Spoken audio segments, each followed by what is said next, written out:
Bismillahirrahmanirrahim. Assalamualaikum warahmatullahi wabarakatuh.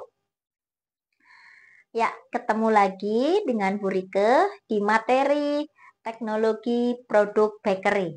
Ya. Nah, untuk kali ini Bu Rike akan memberikan materi mengenai pembuatan roti tawar. Siapa yang belum pernah makan roti tawar? Tentu kalian semua apalagi sudah mahasiswa di UNU dari kecil pasti sudah sering toh makan roti tawar. Ya, pasti kalian suka banget roti tawar. Bu Rike juga suka banget ya. Nah, seperti apa sih cara membuat roti tawar? Ayo kita ikuti penjelasan Bu Rike ya. Kalian perhatikan, kalian simak baik-baiknya materi kali ini. Nah, formula bahan untuk pembuatan roti tawar itu bisa dilihat pada tabel 1, ya, proses pembuatan roti tawarnya. Nah, proses fermentasi dalam adonan roti menyebabkan pengurangan senyawa gula sederhana dan nitrogen. Selain itu juga dapat membentuk CO2, alkohol, dan asam ester.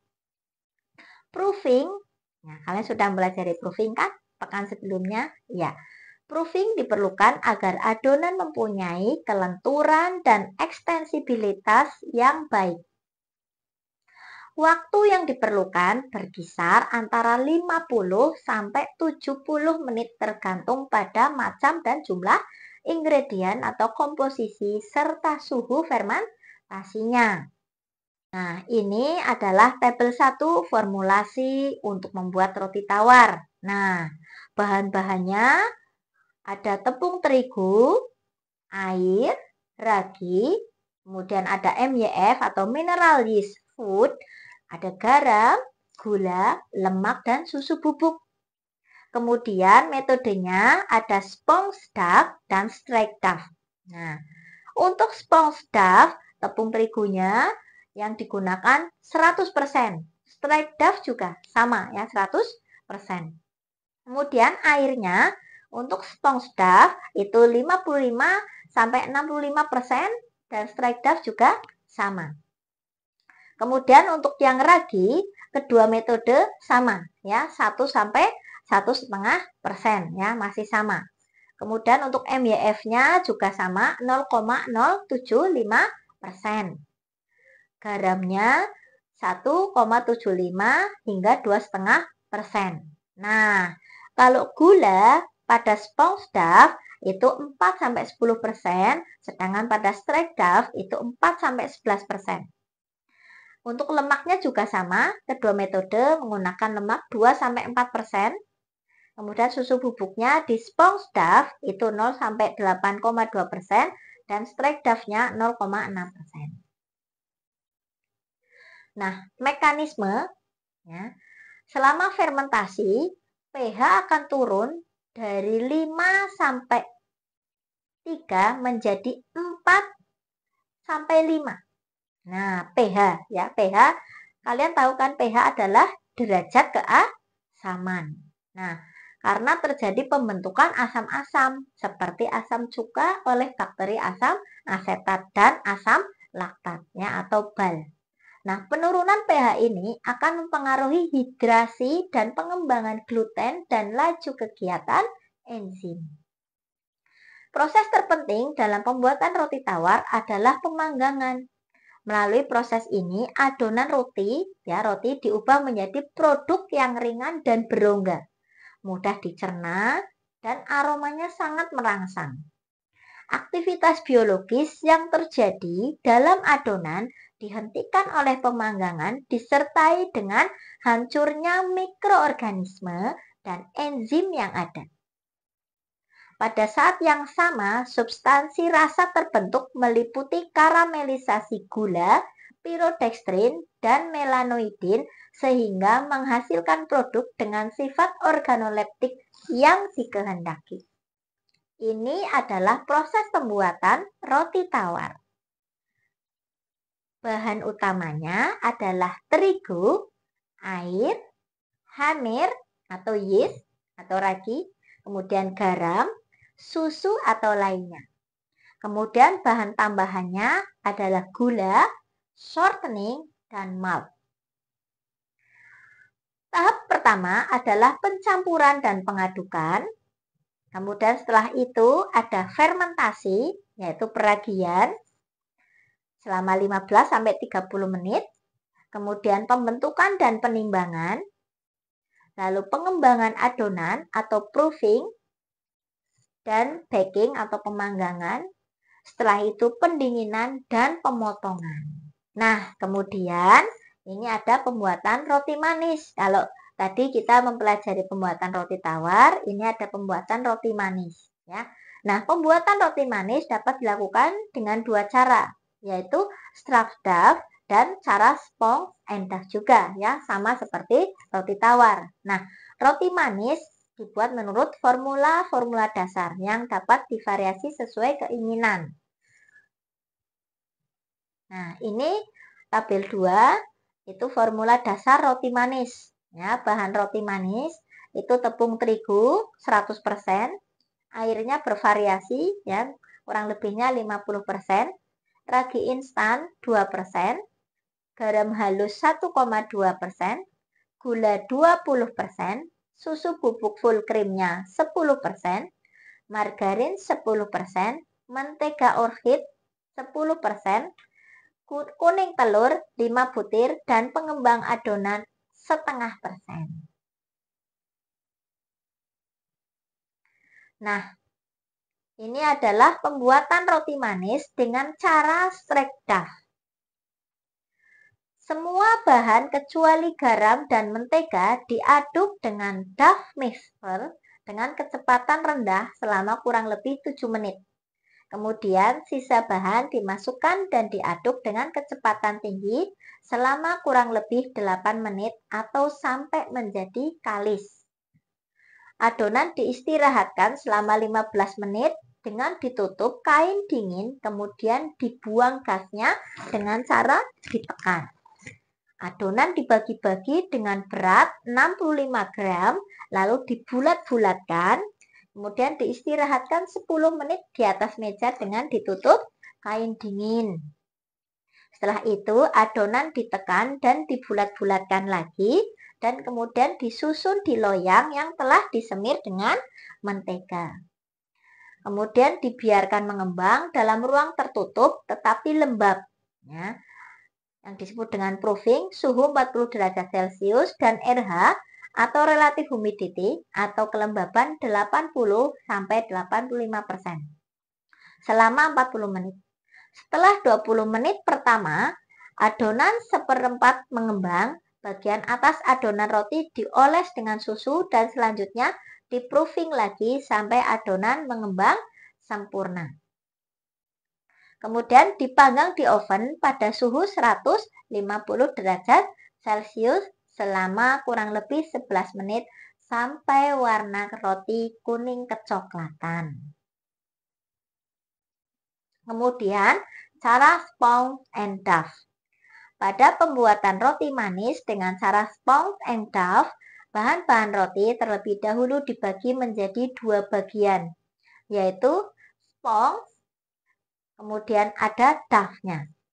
Nah, untuk yang sponge, tepung terigunya 60%, air esnya 35%, raginya 2%, gulanya 12%, kemudian pengembang dan adonan 0,5%. Kemudian duff-nya, tepung terigunya itu sisanya. Ya, kemudian airnya itu sisanya juga. Nah, ragi pada duff itu garamnya 1,5%. Kemudian gula 8%, susu bubuknya 10%, lemaknya 20%, dan kuning telur 5 butir. Untuk cara pembuatan sponge, semua bahan sponge dicampur menjadi satu dalam mixer dan diaduk hingga rata dan kalis. Sponge tersebut kemudian diistirahatkan selama 1,5 jam sambil ditutup kain dingin.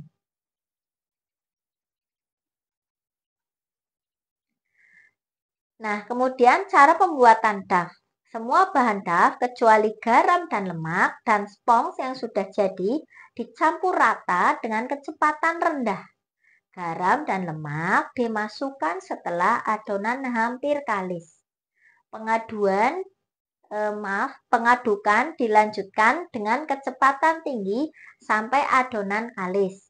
Lama pengadukan sekitar 5-8 menit. Kemudian adonan diistirahatkan selama 15 menit dengan ditutup kain dingin dan lalu dibuang gasnya dengan cara ditekan.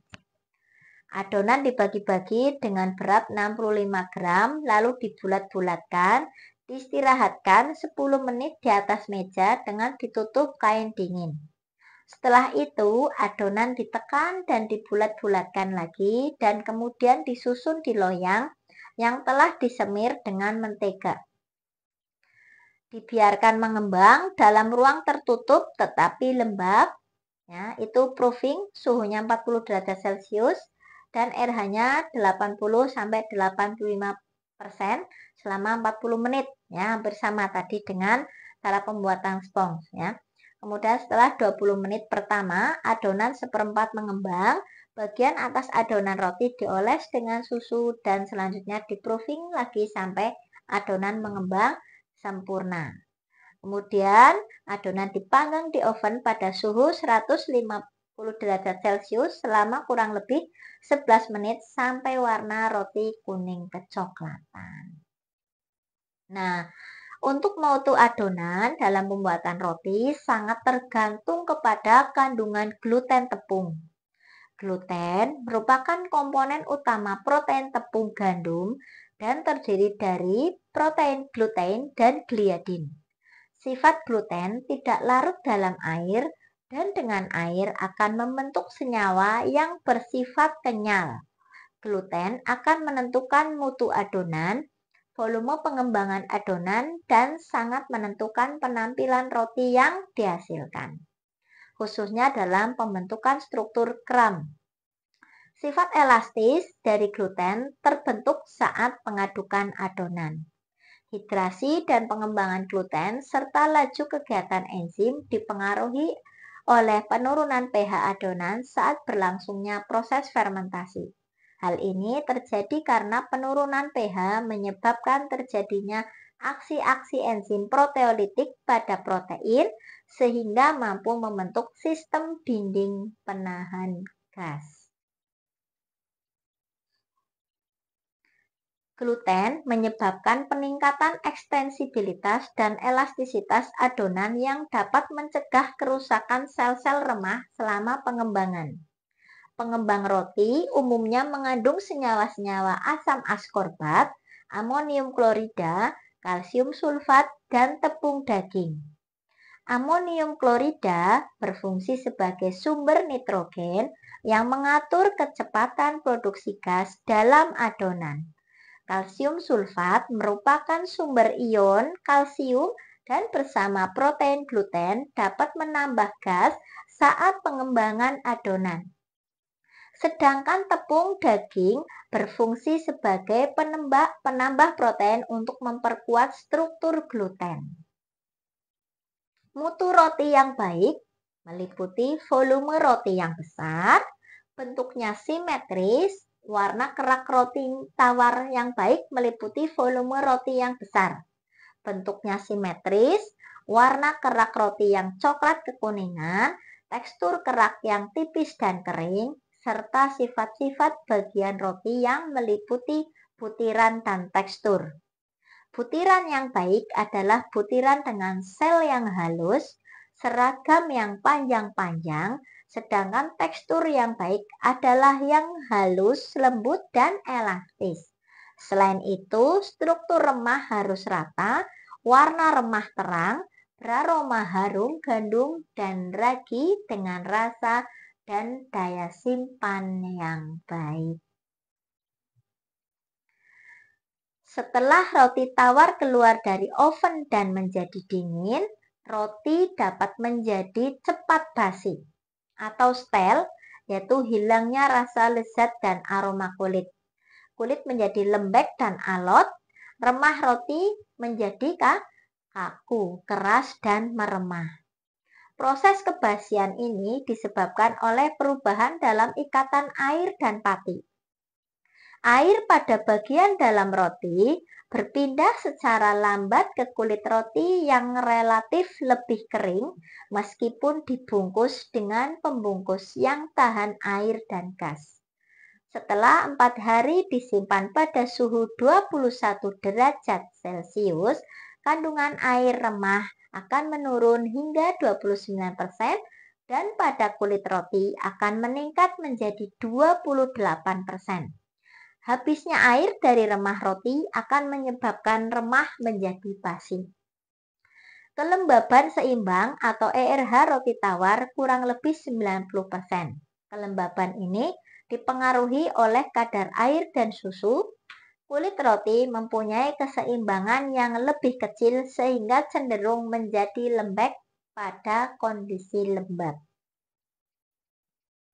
Nah, perubahan mutu sensoris selama penyimpanan roti, ya, jadi roti selama penyimpanan itu akan mengalami perubahan seperti terjadinya remah. Terbentuknya remah dipengaruhi oleh retrogradasi molekul pati. Retrogradasi pati adalah kristalisasi dan dehidrasi pati. Roti yang basi atau stale ditandai dengan perubahan flavor dan aroma. Mengerasnya remah roti dan masin pada lidah serta kram roti melunak. Jika roti disimpan pada tempat yang lembab, maka suatu saat akan tumbuh kapang. Pertumbuhan kapang atau jamur ini berasal dari udara selama pendinginan roti, pemanggangan, pembungkusan, atau dari alat pemotong. Beberapa jenis kapang dapat tumbuh baik pada kulit maupun bagian dalam roti yang lembab.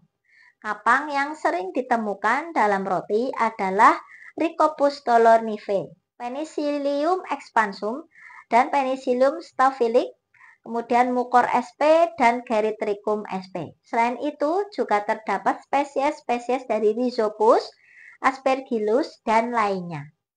Kerusakan roti selama penyimpanan adalah kebusukan atau rot karena bakteri Bacillus subtilis, bakteri Bacillus iseniformis, dan bakteri Bacillus canis.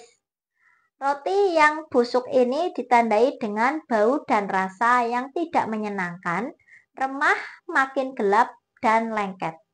Kulit roti kemerah-merahan atau merah tua.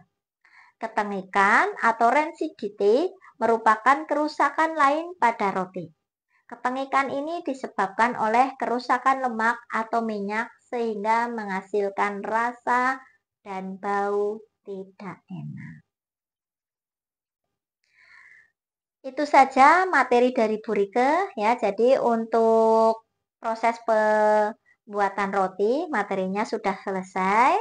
Jika kalian akan bertanya hal yang belum paham, ya di pertemuan berikutnya bisa kita diskusikan bersama. Sekian, terima kasih atas perhatian kalian. Ya, sehat selalu. Sekian, wassalamualaikum warahmatullahi wabarakatuh.